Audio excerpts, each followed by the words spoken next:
আশুরা আশারা থেকে, মুহররম মাসের 10 তারিখকে আশুরা বলা হয়।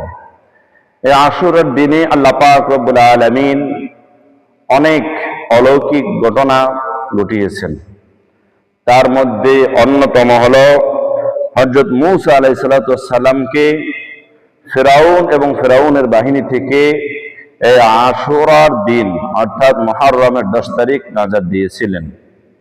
ইতিহাস থেকে এটাও জানা যায় যে হযরত আদম আলাইহিস সালামের দোয়া এই আশুরার দিন কবুল করছিলেন।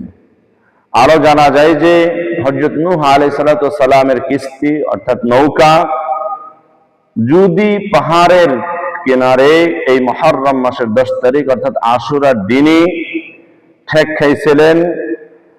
এরপরে আরো জানা যায় হযরত ইউসুফ আলাইহিস সালাম তার পিতার সাথে এই আশুরার দিন অর্থাৎ মুহররমের 10 তারিখ তাদের সাথে সাক্ষাৎ হয়েছিল।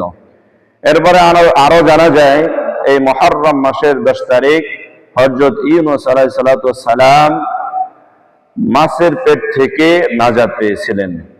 ইতিহাস থেকে আরো জানা যায় মুহররম মাসের 10 তারিখ হযরত আইয়ুব আলাইহিস সালাম রোগ মুক্তি লাভ করছিলেন আল্লাহ তাআলার মেহেরবানিতে। এরকমের অসংখ্য অগণিত ঘটনা আল্লাহ পাক রব্বুল আলামিন এই আশুরার দিন অর্থাৎ মুহররমের 10 তারিখ ঘটিয়েছেন। এই জন্যই এই আশুরার দিনের ফজিলত অনেক বেশি। আমরা এই আশুরার দিনের ফজিলত কি এটা আমরা এখন জানব।